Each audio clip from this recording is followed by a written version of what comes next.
अस्सलाम वालेकुम, मैं हूँ जवेरिया आपकी होस्ट और आप देख रहे हैं राइस पाकिस्तान। आज हमारे साथ जो गेस्ट मौजूद है उनका नाम है फ़रज़ीन अली, जो अपना एक यूट्यूब चैनल भी चलाते हैं और उसमें टीच करते हैं उन लोगों को जो इस फील्ड से रिलेटेड उनको ज़रूरत होती है। तो आज हम बात करेंगे उनके बारे में। अस्सलाम वालेकुम, कैसे हैं आप? वालेकुम अस्सलाम, अल्हम्दुलिल्लाह ठीक। मैं ठीक हूँ। अच्छा, आप मुझे ये बताइए सबसे पहले आपका स्टार्ट कहाँ से हुआ? यूट्यूब चैनल का स्टार्ट मैंने किया था 6 अप्रैल 2023 में। जी। और तब मेरी सिर्फ़ एक ये मोटिवेशन थी कि मैंने as a Pakistani YouTube channel मैंने इस चैनल को इतना ग्रो करना है कि इस चैनल की एक रिप्रेजेंटेशन ये रहे कि ये पाकिस्तान का नंबर 1 टेक चैनल है। तो जो मैंने एक गैप देखा था वो गैप ये था कि पाकिस्तानी टेक चैनल्स में अगर हम देखें तो बहुत कम ऐसे टेक चैनल्स थे जो आपको एक इंडस्ट्री स्टैंडर्ड कंटेंट आपको प्रोवाइड कर रहे थे। बेसिक ट्यूटोरियल्स हर चैनल पे थे, अगर हम वेब डेवलपमेंट की बात करें, मोबाइल एप्लीकेशन डेवलपमेंट की बात करें। बट आजकल जो इंडस्ट्री में चीज़ें चल रही हैं वो इतनी पाकिस्तानी यूट्यूब चैनल्स पर नहीं थी। तो मेरी एक ये मोटिवेशन थी कि मैं पाकिस्तान का नंबर 1 टेक चैनल बनाऊँ और उसके ऊपर वो कंटेंट प्रोवाइड करूँ जो सिर्फ पाकिस्तानी नहीं बल्कि इंडियन, हुँ। बांग्लादेश स्टूडेंट्स जो भी उस चैनल को देखे वो एक अच्छा स्टैंड कर सके, टॉप 1% इंजीनियर्स में आ सके।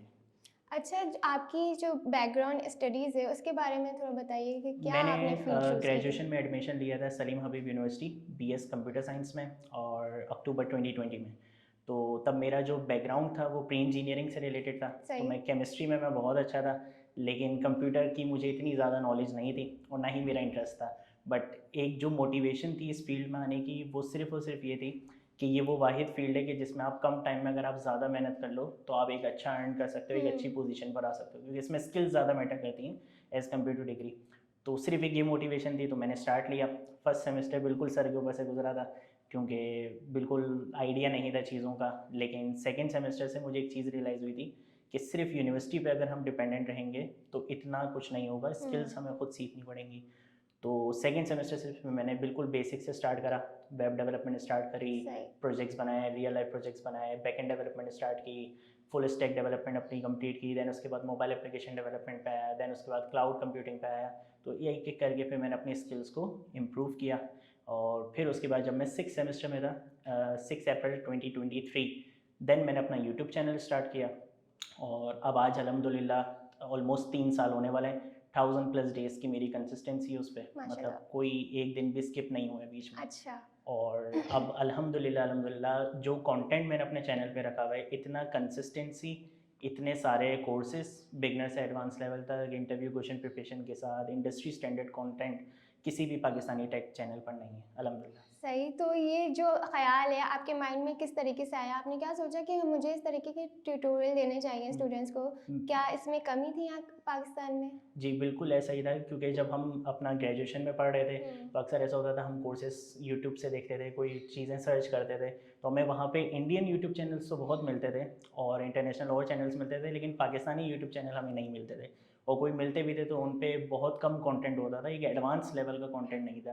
तो एक मेरा एक अपना एम था कि पाकिस्तान की अपनी भी एक आइडेंटिटी यहाँ पे होनी चाहिए, ग्लोबल रिप्रेजेंटेशन होनी चाहिए कि इंडियन यूट्यूबर्स हमारे भी चैनल से आगे पढ़ें। जिस तरह से हम इंडियन यूट्यूब चैनल से जाके पढ़ रहे होते थे, तो एक हमारा भी एक ऐसा चैनल होना चाहिए कि इंडियन यूट्यूबर्स, इंडियन हुँ। स्टूडेंट्स यहाँ पे आके पढ़ें।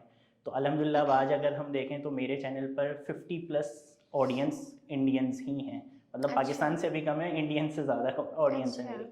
तो अल्हम्दुलिल्लाह वो चीज़ अचीव करनी थी और वो अल्हम्दुलिल्लाह वो चीज़ तो अचीव हुई। किसी ने आपको कोई अप्रोच किया किसी के थ्रू या? बिल्कुल ऐसा है कि इंडियन एक इन्फ्लुएंसर हैं हाँ। और वो बेसिकली सॉफ्टवेयर इंजीनियर रहे हैं गूगल में। उन्होंने मुझे अप्रोच किया था, उनको मेरे ट्यूटोरियल्स बहुत अच्छे लगे थे। आर्यन सिंह उनका नाम है, अच्छा। वो मैंने अपने लिंक्डइन पे पोस्ट भी किया हुआ है वो। अच्छा। तो उन्होंने मुझे अप्रोच किया था और उन्होंने अपना एक उनका ग्लोबल प्लेटफॉर्म है 30 डेज़ कोडिंग, जहाँ पे बहुत सारे इंडियंस और इंटरनेशनल स्टूडेंट्स वहाँ पे पढ़ते हैं। तो वहाँ पे वो बेसिकली पेड कोर्सेज़ प्रोवाइड करते हैं, इंडस्ट्री स्टैंडर्ड पेड कोर्सेज़ जो हुँ। बिल्कुल बिगिनर से एडवांस लेवल तक सिखाए जाते हैं। तो उन्होंने मुझे अप्रोच किया था और उन्होंने अपने लिए एक कोर्स बनवाया था react native mobile application development का। अच्छा। तो वो कोर्स मैंने उनको कंप्लीट बना के उनको दिया था। आज वो कोर्स उनके प्लेटफॉर्म पर अपलोड हुआ हुआ है। माशाल्लाह। तो कोई चैलेंजेस फेस करने पड़ रहे होते हैं इससे रिलेटेड, कोई टेक एजुकेशन से रिलेटेड? नहीं, चैलेंजेस एज़ सच इतने मुझे फेस नहीं हुए, हुँ। क्योंकि एक स्टार्टिंग में बस ये चीज़ थी कि गाइडेंस नहीं थी, क्योंकि मेरे सामने कोई हाँ। ऐसी एग्ज़ाम्पल नहीं थी कि जिसको मैं देखकर एक इंस्पिरेशन ले सकूँ। जैसे होता है कि हम अपने कज़न्स को देखते हैं कि उसने एमबीबीएस किया था, हाँ। इतना टाइम लगा था, तो वो आज वो एक इस स्टेज पर है। बट मेरे सामने कोई ऐसी एग्जाम्पल नहीं ये थी तो कि मैं आपका जिसको खुद का देखूँ। इंटरेस्ट होगा ना? जी बिल्कुल, ये मेरा खुद का इंटरेस्ट था। तो अब अल्हम्दुलिल्लाह ये है कि अब जो लोग मुझे देख के अपना टेक चैनल स्टार्ट कर रहे हैं, उनके हाँ। सामने एक इंस्पिरेशन है, उनको है कि हाँ हम अगर ऐसे मेहनत करेंगे तो हम भी इस लेवल तक आ सकते हैं। लेकिन मेरे सामने कोई चीज़ नहीं थी, तो वो एक ये चैलेंज बस मुझे फेस हुआ था। कभी कभी लगता था कि शायद नहीं हो पाएगा, नहीं हो पाएंगी चीज़ें, लेकिन अल्हम्दुलिल्लाह नहीं, चीज़ें लेकिन अच्छी अगर आप वो चीज़ करने लग जाओ तो वो जब हुई। रनिंग में आती है चीज़ें फिर खुद ब खुद होने भी बिल्कुल लग ऐसा जाती ही हैं। है ऐसा। तो कोई उसमें टाइम कितना लगता है आपको एक वीडियो बनाने में?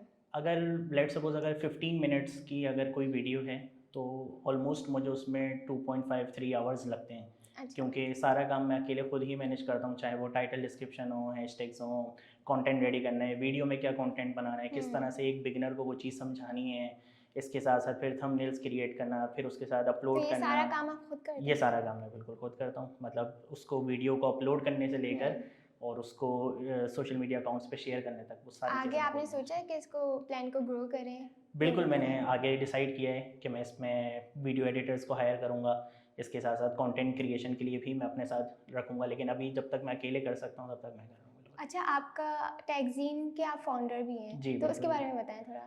जी अलहमदिल्ला, टेकज़ीन सिर्फ एक यूट्यूब चैनल ही नहीं है, हुँ। बल्कि मेरा मेन फोकस ये रहता है कि मैं स्टूडेंट्स को एक ज़ीरो लेवल से लेकर एक एडवांस लेवल तक कि वो इंडस्ट्री में टॉप 1% इंजीनियर बन सकें, मेरा ये मेन फोकस रहता है। तो मैं अपने कोर्सेज में सिर्फ ये नहीं रहता कि मैं उनको एक स्किल सिखा दूँ या एक हुँ। टॉपिक पढ़ा दूँ, बल्कि मेरा मोटिव ये रहता है कि मैं बिल्कुल उस लेवल से स्टार्ट करूँ कि आपने अगर उस फील्ड के बारे में नाम भी नहीं सुना, आप तब भी उस फील्ड को मास्टर कर सकते हो। तो मैं बिल्कुल अपने कोर्सेज़ को इस तरह से डिज़ाइन करता हूँ कि बिल्कुल स्क्रैच से एक चीज़ को स्टार्ट करना, रोड मैप बताना। सबसे मेन प्रॉब्लम जो होती है स्टूडेंट्स के लिए, वो रोड मैप होती है कि बहुत सारे ट्यूटोरियल्स आपको इतना ज़्यादा मिलेंगे, हुँ। आपको एक चीज़ नहीं समझ में आती कि आज 2026 चल रहा है, मैं आज क्या ऐसी चीज़ सीखूँ जो 2-3 साल में अच्छा स्टैंड कर सकूँ। तो मैं अपने कोर्सेज़ हमेशा ऐसे बनाता हूँ कि जिसमें कोई आउटडेटेड चीज़ें नहीं होंगी, बल्कि एक ऐसा कंटेंट होगा कि जो आप अगर सीखते हो तो आप 2030 तक आराम से सर्वाइव कर सकते हो। जैसे कोर्सेज़ के बारे में बताएँ, क्या किस-किस तरह के कोर्सेज़ होंगे? कोर्सेज़ जैसे मैंने अभी रिसेंटली डेवऑप्स का कोर्स कंप्लीट किया, सही। जिसमें सबसे ज़्यादा वीडियोस भी उसी में ही है, 130 वीडियोस हैं। लेकिन अच्छा। वो डेवऑप्स का एक कंप्लीट कोर्स है जिसमें आप बिल्कुल स्क्रैच से एडवांस लेवल तक, इंडस्ट्री स्टैंडर्ड एडवांस लेवल तक बेस्ट हुँ। प्रैक्टिसेस के साथ डेवऑप्स को कवर कर सकते हो। और उस पे भी डेवऑप्स जो में बेसिकली रिस्पॉन्स, होता क्या है आप? उसमें बेसिकली ये होता है कि हम डेवलपमेंट और ऑपरेशंस दोनों चीज़ों को कंबाइन करते हुए चलते हैं। मतलब डेवऑप्स कोई एक फ्रेमवर्क नहीं है, हुँ। बल्कि वो एक प्रैक्टिस है जो इंडस्ट्रीज़ में फॉलो होती है। पहले ये होता था कि डेवलपमेंट टीम अलग होती थी, हुँ। ऑपरेशनल टीम अलग होती थी, लेकिन अब डेवऑप्स ने उस चीज़ को एक कंबाइन कर दिया है कि एक डेवऑप्स इंजीनियर ऐसा होगा जो डेवलपमेंट और ऑपरेशंस दोनों का काम एक साथ हैंडल कर सकता है, जिसमें इंफ्रास्ट्रक्चर से लेकर कोड, जिसमें इंफ्रास्ट्रक्चर से लेकर क्लाउड कंप्यूटिंग से लेकर सारी चीज़ें उसमें ही कन्वर्ट हो जाती हैं। ठीक है, तो आप साइबर सिक्योरिटी के ऊपर भी टीच करते जी, हैं? साइबर सिक्योरिटी का भी मेरा रिसेंटली कोर्स चल रहा है और वो ऑलमोस्ट एंडिंग पर है, जिसमें साइबर सिक्योरिटी, हुँ। एथिकल हैकिंग, इसके साथ-साथ अगर हम वेब एप्लीकेशन सिक्योरिटी की बात करें, social media web application security की बात करें, सोशल इंजीनियरिंग की बात करें, रैनसमवेयर अटैक्स की बात करें, तो वो, और उस कोर्स में भी मेरा मेन पर्पस ये था कि स्टूडेंट्स अक्सर साइबर सिक्योरिटी का नाम सुन के उनके माइंड में ये चीज़ आती है कि हमने फलाँ का इंस्टाग्राम अकाउंट हैक करना है। हाँ। लेकिन एक उस चीज़ से या बहुत तो हट कर किसी है, का अकाउंट हैक अकाउंट हैक करना करना है। है या कुछ इस तरीके की चीज़ें करनी है। लेकिन उस चीज़ से बिल्कुल हट कर है साइबर सिक्योरिटी। मतलब साइबर सिक्योरिटी सिर्फ़ एक टूल्स चलाने का नाम नहीं है। साइबर सिक्योरिटी एक्चुअल में एक बहुत बड़ा डोमेन है, हुँ, एक हुँ। बहुत अच्छी चीज़ है और एक ऐसी चीज़ है कि ये सिर्फ़ मैं रिकमेंड करता हूँ कि ऐसा नहीं कि जो साइबर सिक्योरिटी सीख रहे हैं उन्हीं को पता हो, हुँ, हुँ। बल्कि ये इसमें बहुत सारी चीज़ें ऐसी हैं जो हम सबको पता होनी चाहिए ताकि हम अपने आप को एटलीस्ट सेफ रख सकें। बिल्कुल, क्योंकि आजकल जितने साइबर अटैक्स हो रहे हैं, बिल्कुल, आपको खुद को भी पता होगा कितने साइबर अटैक्स हो रहे हैं, तो एटलीस्ट आपको इतनी अवेयरनेस ज़रूर होनी बिल्कुल, चाहिए कि आप अपने आप को सिक्योर रख सको। बिल्कुल ऐसा ही है। तो अच्छा, आपके जैसे कोर्स हैं तो वो कोर्स की ड्यूरेशन कितनी होती है? कोर्स की ड्यूरेशन डिपेंड करती है टेक्नोलॉजी के ऊपर कि हुँ। वो टेक्नोलॉजी कौन सी है। जैसे अब मैंने डेवऑप्स का आपको बताया, तो डेवऑप्स एक काफ़ी वास्ट फील्ड है, हुँ। उसमें काफ़ी टेक टूल्स आते हैं, हुँ। काफ़ी सारी चीज़ें हैं, तो वो एक ऑब्वियसली एक बड़ा कोर्स है। अब अगर हम बात करते हैं एआई ऑटोमेशन हुँ। की, जो आजकल बहुत ज़्यादा ट्रेंड में चल रहा है, और वो मतलब एक ऐसी फील्ड है कि जिसमें अभी स्टूडेंट्स इतना एंटर होने से डर रहे हैं, उनको लग रहा है कि बहुत मुश्किल चीज़ है, हालांकि इतनी मुश्किल नहीं है। एआई ऑटोमेशन बहुत ईजी है अगर आप उसमें आ जाओ, और उसमें कोई ऐसा भी नहीं होता कि कोई कोडिंग एक्सपीरियंस आपको पहले से चाहिए हो, आप इजीली एआई ऑटोमेशन स्टार्ट कर सकते हो। तो कुछ फील्ड्स ऐसी होती हैं कि जिसमें बहुत ज़्यादा चीज़ें नहीं है, बस आपको अगर अच्छे से टूल्स हैंडल करना आ गए, आपके कॉन्सेप्ट अच्छे से क्लियर हैं, तो आप अच्छा उसमें परफॉर्म कर सकते हो। तो वो कोर्स की जो ड्यूरेशन होती है वो बेसिकली डिपेंड करती है टेक्नोलॉजी के ऊपर। तो अच्छा, एआई का कितना यूजेज है आपके फील्ड में? एआई का यूजेज है, काफ़ी यूजेज है। और एआई से रिलेटेड मतलब एक ये है कि बहुत सारे लोग इस चीज़ पे डरते हैं कि एआई हमारी जॉब ले लेगा, एआई हमारी जॉब, लेकिन ऐसा नहीं ऐसा है। बहुत एआई सुनना बहुत सुना सुनने है को जी, मिल रहा ऐसा है। ही है। एआई जॉब नहीं लेगा, लेकिन एआई का यूज़ जो बंदा कर रहा है वो आपको ज़रूर रिप्लेस करेगा और वो कर भी देगा। तो ये चीज़ है कि मतलब एआई आपको रिप्लेस करने के लिए नहीं आया है, ना आपकी जॉब खाने के लिए आया है, लेकिन वो इंसान जिसको एआई का यूज़ करते हुए बहुत अच्छा काम करना आता होगा वो आपको रिप्लेस कर देगा। इसकी सिंपल एग्जांपल है ना कि आपके पास आता है वीडियो एडिटर और हाँ, दूसरा भी एक वीडियो एडिटर आता है। एक वीडियो एडिटर है जो आपको आपकी वीडियोस को एडिट करके दे रहा है, लेकिन 3 घंटे में करके दे रहा है, बिल्कुल। और फिर उसमें भी कुछ इश्यूज होंगे, फिर आप उसको दोबारा फीडबैक दोगे, फिर वो देगा। और एक वीडियो एडिटर है जो आपको आधे घंटे में आपकी हुँ, वीडियोस परफेक्टली एडिट करके दे रहा है, और जिसमें आपको कोई उसको फीडबैक देने की भी ज़रूरत नहीं हुँ, पड़ रही, आपकी वो फाइनल रिपोर्ट दे रहा है, तो आप किसको हायर करेंगे? जो भले अच्छा अगर दस पंद्रह कर रहा हज़ार होगा आपको थोड़ा परफ़ॉर्म। अमाउंट आपको ज़्यादा भी हाँ। देना होगा तो आप दे देंगे, लेकिन आपका जो काम है वो बहुत अच्छे से आपको करके दे रहा है। एआई तो बेसिकली यही चीज़ है कि वो आप उससे आइडिया ले सकते हो, आइडिया दे सकता बाकी है, आप करना तो उससे आपको ही जितना है। अच्छा काम हाँ, करवा सकते हैं वो आपके ऊपर वो डिपेंड है। भी डिपेंड करता है कि आप उसको किस तरीके किस से यूज़ तरीके से करते हैंडल हो। करेंगे, ऐसा ही है। वो ऐसा है कि बस आप उसको काम बोलो वो अच्छे से अच्छा करके देगा, हाँ, लेकिन अब आपको उसको समझाना है कि किस तरह, और वो वो समझा आपका वही काम है सकता है। समझाना। जी, समझा वही सकता है जिसके अपने खुद के कॉन्सेप्ट्स अच्छे से क्लियर होंगे, बिल्कुल, जिसको उस फील्ड के बारे में एक अच्छा आइडिया होगा, वो उतना ही अच्छे से एआई से काम निकलवा सकता है। बिल्कुल ऐसा ही है। तो आप अपनी कम्युनिटी को किस तरह से बिल्ड करते हैं? मैं अपनी कम्युनिटी को कुछ इस तरह से बिल्ड कर रहा हूँ कि मेरे जो कोर्सेज़ होते हैं, मैं अपने कोर्सेज़ अपलोड करना शुरू करता हूँ, और उनमें उससे मैं फीडबैक भी लेता हूँ कि कुछ स्टूडेंट्स होते हैं जो आपकी डिफरेंट कंट्रीज़ से मेरी वीडियोस को देख रहे होते हैं, कुछ बांग्लादेश से देख रहे हैं, कुछ इंडिया से देख रहे हैं, तो उनके वहाँ पर क्या चल रहे हैं, उनकी ऑर्गेनाइजेशन में, उनके इंस्टीट्यूट में क्या चीज़ें चल रही हैं, मैं उनसे भी एक फीडबैक ले रहा हूँ। उससे मुझे अच्छा, भी एक आइडिया मिलता है कि हाँ, एक अच्छा टॉपिक है जिसको इस कोर्स में इंक्लूडेड होना चाहिए। तो मैं उनके फीडबैक को बिल्कुल एक्सेप्ट करता हूँ और मैं उसके ऊपर भी वीडियोस बनाता हूँ, क्योंकि as a content engineer, as a content creator, आपको इस चीज़ के ऊपर भी फोकस करना पड़ता है कि आप एक अच्छे लिसनर भी हो, क्योंकि जब आप अच्छे लिसनर बनोगे, आप दूसरों के प्रॉब्लम्स को सुनोगे और हुँ, उनके ऊपर हुँ। काम करोगे, तो डेफिनेटली आपकी कम्युनिटी अच्छा ग्रो होती है। अच्छा, इंडिया के अलावा कोई और किसी ने अप्रोच किया है, किसी आउट ऑफ कंट्री? फ़िलहाल आई मीन इंडिया से आया है और एक चाइना से आया था। चाइना से ये था कि एक प्लेटफॉर्म है नोट हुँ, जीपीटी, सही है। तो उन्होंने एज अ ब्रांड एम्बेसडर मुझे सिलेक्ट किया है, और उसके हाँ, ऊपर अभी मुझे कंटेंट बनाना है, तो वो अभी स्टार्ट होगा, लेकिन वो चीज़ कंप्लीट हो चुकी है। अच्छा, तो अगर जो लोग मोबाइल डेवलपमेंट सीखना चाहते हैं, तो आप उनको सबसे पहली एडवाइस क्या देंगे? पहली एडवाइस उनके लिए ये रहेगी कि वो टेक्नोलॉजीज़ बिल्कुल सही सिलेक्ट करें। हुँ, जैसे मैं ज़्यादातर जो रिकमेंड करता हूँ वो रिएक्ट रिकमेंड करता हूँ। एक ऐसे स्टूडेंट जिसने वेब और मोबाइल दोनों सीखना है, उसके लिए मैं डेफ़िनेटली रिएक्ट रिकमेंड करूँगा। उसका रीज़न ये है कि उसमें लर्निंग कर्व आपका कुछ इस तरह से बन जाता है कि आप वेब और मोबाइल एप्लीकेशन डेवलपमेंट बहुत ईज़िली कर सकते हो। उसमें होता क्या है कि अगर आपने रिएक्ट जेएस अच्छे से सीख ली, तो आप आगे जाके नेक्स्ट जेएस सीख सकते हो।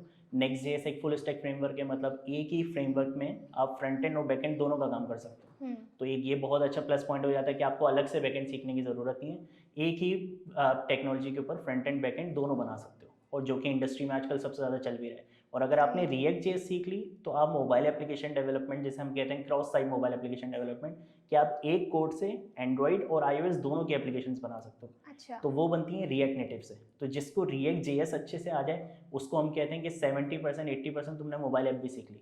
अब तुम्हें थोड़ा सा मोबाइल ऐप डेवलपमेंट के कोर्सेज और अच्छे से देखने हैं, तुम्हें उनके कॉन्सेप्ट्स अच्छे से कवर करने हैं, तो तुम्हारा वेब डेवलपमेंट और मोबाइल एप्लीकेशन डेवलपमेंट दोनों कवर हो जाएगा। तो ये एक ऐसा रोड मैप है जिसके बारे में स्टूडेंट्स को नहीं पता होता। हुँ, वो वेब में बिल्कुल डिफरेंट टेक्नोलॉजीज़ पे निकल जाते हैं, फिर मोबाइल आने के लिए वो बिल्कुल डिफरेंट टेक्नोलॉजीज़ पर आ जाते हैं, जिसकी वजह से फिर उनके लिए प्रॉब्लम्स होती हैं। सही है। ऐसे ही एक स्किल्स है तो वो जो ईज़ी टू लर्न भी हो और आगे उसकी डिमांड भी हो।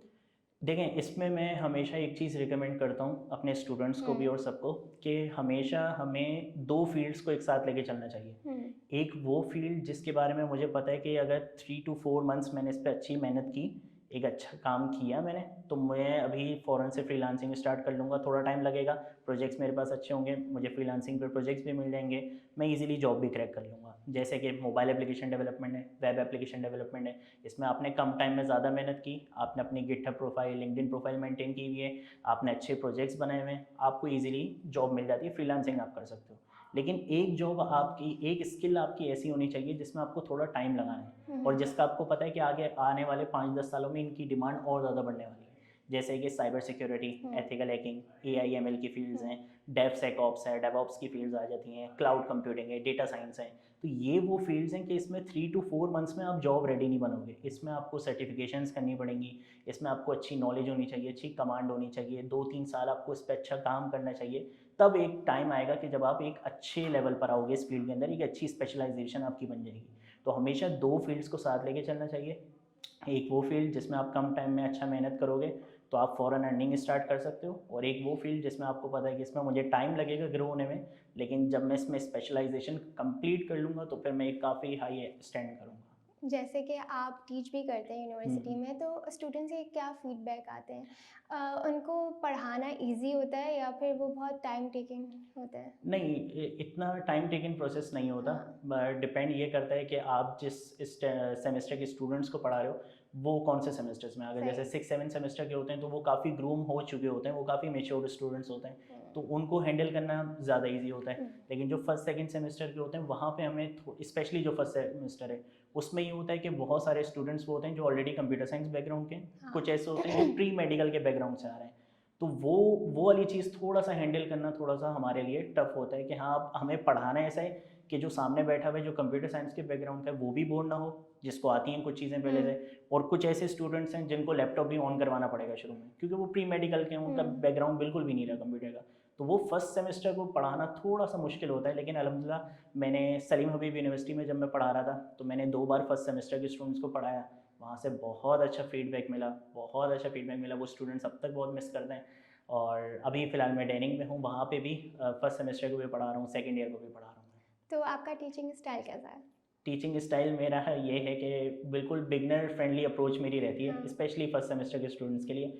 और इसके साथ साथ मेरी एक ये चीज़ रहती है कि मैं ज़्यादा डेफिनेशंस के ऊपर या बहुत ज़्यादा थ्योरेटिकल चीज़ों पे ना जाऊँ, बल्कि मैं अपनी क्लास को एंटरटेन करने के लिए प्रैक्टिकल चीज़ों पे रहूँ और रियल लाइफ एग्जांपल से समझाऊँ। क्योंकि एक स्टूडेंट डेफिनेशंस तो भूल सकता है, लेकिन अगर आपने वो कॉन्सेप्ट उसको रियल लाइफ एग्जांपल्स पे इंप्लीमेंट कर दिया, वो चीज़ वो नहीं भूलेगा। मेरे भी सर थे, तो वो भी इसी तरह से गाइड करते थे। जी, तो वो ये वाली चीज़ ऐसी है कि ये और स्टूडेंट्स स्टूडेंट्स को ज़्यादा समझ उसी से आता समझ है। उसी से आता है, ऐसा ही है बिल्कुल। अच्छा, कंटेंट क्रिएशन के लिए सबसे ज़्यादा मेन चीज़ किस चीज़ पे फोकस करना चाहिए मेन स्टार्ट करने चीज़ के अच्छा, लिए? मैं जैसे कोई भी अगर कोर्स स्टार्ट कर रहा हूँ तो पहले मैं कुछ टॉप कोर्सेज़ ऐसे देखता हूँ और उनमें मैं कुछ वीकनेसेस फाइंड करता हूँ कि अच्छा इस कोर्स में ये चीज़ मिसिंग है, या ये कोर्स 2024 में बना था, अब 2026 के लिए इसमें ये चीज़ें भी इंक्लूड होने चाहिए। क्योंकि एक्चुअली हमारी जो फील्ड है इसमें मेन चीज़ ये है कि अगर आपने अपने आप को अपडेट नहीं किया तो आप बहुत पीछे रह जाओगे। 2-3 महीने में ही इतनी ज़्यादा अपडेट्स आ जाती हैं, इतनी चीज़ें चेंज हो जाती हैं कि आपको अपने आप को अपडेटेड रखना पड़ता है। तो मैं पहले कुछ टॉप कोर्सेज़ देखता हूँ और उन कोर्सेज़ में से कुछ वीकनेसेस फाइंड करता हूँ, क्योंकि कुछ चेंज होगा मेरे कंटेंट में तभी लोग मेरे पास आएंगे। अगर मैं भी सेम ही चीज़ें लेके चलूँगा तो मेरे पास कोई नहीं आएगा। तो मेरी हमेशा से ये अप्रोच रही है कि मैं हमेशा अपना जो है वो कंटेंट बिल्कुल चेंज रखूँ, थ्योरेटिकल चीज़ें भी लेके चलूँ। ऐसा भी नहीं हो कि सिर्फ एक टूल सिखा दिया, बटन पर क्लिक करने वाला बना दिया और कॉन्सेप्ट बच्चों के पास ना हो। तो मैं कॉन्सेप्ट भी देता हूँ रियल लाइफ एग्जांपल्स के साथ और फिर प्रैक्टिकल चीज़ें भी लेके चलता हूँ। तो मेरे कोर्सेज़ में आपको हमेशा थ्योरेटिकल कॉन्सेप्ट्स भी मिलेंगे जो आपसे इंटरव्यूज़ में पूछी जाती हैं चीज़ें। मैं इंटरव्यू प्रिपरेशन साथ साथ करवाता हूँ। हर वीडियो में आपको इंटरव्यू क्वेश्चन मिलेगा कि इससे रिलेटेड आपसे इंटरव्यूज़ में कैसे चीज़ें पूछी जा सकती हैं, ये कॉन्सेप्ट क्यों ज़रूरी है, ये नहीं यूज़ किया तो क्या प्रॉब्लम्स आएंगी। तो इस तरह से मैं इन सारी चीज़ों को कंबाइन करके एक अच्छा कोर्स बनाता हूँ। और आप अपनी प्रोफेशनल ग्रोथ को किस डायरेक्शन में ले जाना चाहते हैं? मेरा अल्हम्दुलिल्लाह अभी तो ये है कि मैं फ्रीलांसिंग भी साथ साथ कर रहा हूँ, मैं टीचिंग भी कर रहा हूँ, कंटेंट क्रिएटर भी हूँ। तो मेरा आगे के लिए यही मेन फोकस रहेगा कि मैं इस चीज़ को और ज़्यादा इंक्रीज़ करूँ, जितनी स्टूडेंट्स की हेल्प कर सकता हूँ। बहुत अच्छा लगता है ऐसे कमेंट्स पढ़ के कि जब आपके पास कमेंट्स आते हैं कि हमने आपके कोर्स से सीखा और अब हमारी जॉब लग गई। कभी क्रिटिसिज्म मिली आपको? क्रिटिसिज्म यूट्यूब पर इस तरीके से हुई थी कि स्टार्टिंग में कुछ इस तरीके का आया था कि आप बहुत तेज़ बोलते हैं, पढ़ा अच्छा रहे लेकिन तेज़ बोलते हैं आप बहुत। अच्छा। तो मैंने बोला अच्छा, फिर मैंने थोड़ा सा उस चीज़ के ऊपर काम करना शुरू करा। तो अब ये है कि अब नॉर्मल हो गई ये चीज़ें। वरना स्टार्टिंग में था, क्योंकि आइडिया नहीं था बिल्कुल भी, फर्स्ट टाइम था। हाँ, तो हाँ। स्टार्टिंग के जो मेरे ट्यूटोरियल्स थे उसमें मैं बहुत तेज़ तेज़ बोल रहा था। मतलब कुछ ऐसे मेरे पास कमेंट्स आए कि भाई आप अच्छा पढ़ाते हो लेकिन थोड़ा हल्के बोला करो, तो आप बहुत आपने उस तेज़ पे भाग रहे वर्क हो। किया हैं? वर्क किया उस पे फिर? मैंने बिल्कुल उस चीज़ के ऊपर वर्क किया, क्योंकि एज अ कंटेंट क्रिएटर आपको इनके ऊपर काम करना पड़ेगा। जो हाँ। आपके पास सजेशंस अच्छा, आएंगी आपको वो कुछ करने लोग पड़ेंगे। लेते हैं क्रिटिसिज्म को बहुत बैड वे में लेते हैं और वो अपनी डिमोटिवेट हो जाते हैं और फिर ऐसा वो ही जो करना चाह रहे भी होते हैं वो भी छोड़ वो भी देते छोड़ हैं। देते हैं और तो ये चीज़ गलत उन है। लोगों के लिए क्या कहेंगे कि किस तरीके से उनको आगे बढ़ के नहीं, अपने काम को लेके ये चलना चाहिए? ऐसा ही है कि मतलब आपको अगर आप एक अच्छा कंटेंट क्रिएटर बनना चाह रहे हो, तो आपको पहले एक अच्छा लिसनर बनना पड़ेगा। जो आपके पास सजेशंस आएँगी, जो आपके पास फीडबैक्स आएँगे, आपने उसके ऊपर काम करना पड़ेगा। तो ये है कि ये जो भी कंटेंट क्रिएशन स्टार्ट करें, उसको इस चीज़ के लिए पहले मेंटली रेडी रहना पड़ेगा कि स्टार्टिंग में आपके पास कुछ नेगेटिव कमेंट्स भी आ सकते हैं, कुछ हाँ। पॉजिटिव कमेंट्स भी आएँगे, तो आपने उन नेगेटिव कमेंट्स को बहुत अच्छे से डील करना है। अगर आप उसको ईगो पे ले लोगे या अगर आप बहुत ज़्यादा डीमोटिवेट हो जाओगे, उसमें आपका ही लॉस है, क्योंकि वो तो कहीं और से कंटेंट सीख लेगा, लेकिन आपकी जो एक चीज़ चल रही थी वो एक वहीं पे ही स्टॉप हो जाएगी। तो उस चीज़ के ऊपर काम करना चाहिए। तो जो आपका चैनल है वो पेड देता है आपको? पे बिल्कुल कर रहा है। मेरा 1 साल के अंदर ही मोनेटाइज़ हो गया था, क्योंकि अल्हम्दुलिल्लाह मेरी 1000 प्लस डेज़ की कंसिस्टेंसी है यूट्यूब के ऊपर। मेरे अभी 3 साल कंप्लीट होने वाले हैं और 3 साल में कोई एक दिन भी स्किप नहीं हुआ। सही। तो मेरे अब ये है कि मेरा तो 1 साल आप के अंदर कैसे ही मैनेज करते हैं रोज़ाना की वीडियोज़ पे? अब आदत हो गई है। पहले शुरू में शुरू में प्रॉब्लम होती थी, हाँ। लेकिन अब आदत हो गई है कि अब रेगुलर बेसिस पे मैं कंटेंट ईज़िली बना लेता हूँ। और कुछ मेरे दिन ऐसे गुज़रते हैं कि जैसे स्टार्टिंग में मैं जॉब पर गया, उसके बाद फिर मैं जब आया 5 बजे डायरेक्ट मैं एनईडी चला गया, एनईडी से मैं मास्टर्स कर रहा हूँ। फिर मैं रात में आता हूँ 10 बजे, तो तो उस टाइम बस काफ़ी फिर चीज़ें एक साथ चल रही हैं काफ़ी आपकी। सारी चीज़ें एक साथ चल रही हैं। मतलब सही। प्रोजेक्ट्स भी साथ-साथ चल रहे हैं, खुद पढ़ भी रहा हूँ, खुद हाँ। पढ़ा भी रहा हूँ, टेक कंटेंट क्रिएशन भी कर रहा हूँ, तो मतलब बहुत सारी चीज़ें एक साथ नहीं, चल रही लोगों हैं। के लिए आपकी इंस्पिरेशन बहुत काम की होगी, क्योंकि बिल्कुल, बहुत सारी चीज़ें को आप एक साथ लेके एक चल साथ रहे लेके चल हैं। रहे हैं। हमारे यहाँ ऐसे ही भी मोस्टली लोग होते हैं जो एक काम को लेके चलते हैं और उसी को अपने ऊपर हावी करके ना डिमोटिवेट भी हो जाते हैं। मैं तो डिमोटिवेट हो बस जाते हैं। इसी में लेके चल रहा हूँ और मैं आगे हुँ, कुछ बढ़ भी नहीं पा रहा। तो हुँ, इंसान को अपनी साथ चीज़ें लेके चलनी लेके चाहिए, चलनी चाहिए। जहाँ पे वो उसका इंटरेस्ट है और हुँ, जिसको उसको लगता है कि आगे उस पे कामयाबी मिलेगी। कामयाबी मेन चीज़ है ये कि जहाँ पे आपका इंटरेस्ट हो आपको वो काम करना हुँ, चाहिए। इंटरेस्ट नहीं है तो फिर आप नहीं हो एक टाइम पे पाता आके वो। आप ख़त्म हो जाते हो, हाँ। ऐसा ही है।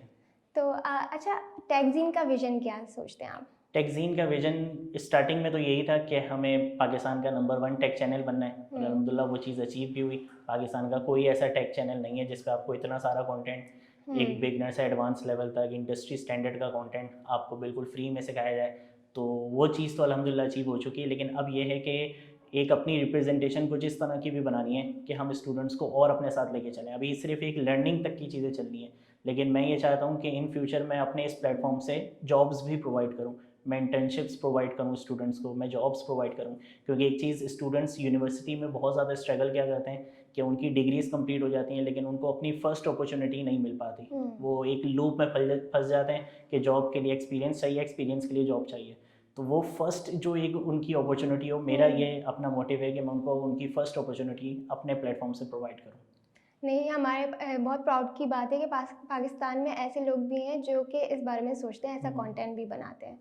तो बस हम यहीं पे एंड करेंगे। बिल्कुल। Thank you so much for coming. आपसे बात करके बहुत अच्छा लगा। फिर थैंक मिलते यू। हैं इंशाल्लाह नेक्स्ट एपिसोड में। आपका देखने के लिए भी बहुत शुक्रिया। हमारे साथ जुड़े रहने के लिए हमारे चैनल को सब्सक्राइब कीजिए। मिलते हैं नेक्स्ट एपिसोड में। अपना बहुत सारा ख्याल रखिएगा। अल्लाह हाफ़िज़।